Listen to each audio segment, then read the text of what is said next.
السلام علیکم سامعین، 12 شوال المکرم اور 3 مئی ہے۔ خبر کا عنوان ہے دارالعلوم دیوبند کا خاص اعلان۔ دارالعلوم نے اعلان کیا ہے، تمام طلبہ عزیز کو اطلاع دی جاتی ہے کہ شہر دیوبند میں دفعہ 144 نافذ ہے۔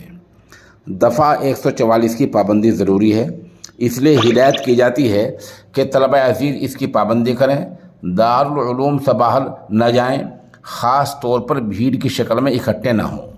رات 10 بجے کے بعد دارالعلوم سے باہر ہرگز نہ نکلیں۔ رات کو 10 بجے دارالعلوم کا گیٹ بند کر دیا جائے گا اور آنا جانا بند ہو جائے گا۔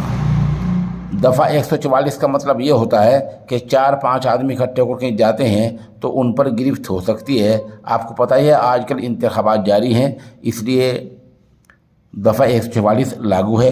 اسی کے مد نظر ام المدارس نے یہ اہم اعلان کیا ہے، جس پر ہمارے طلباء کو دھیان دینا بہت ہی ضروری ہے۔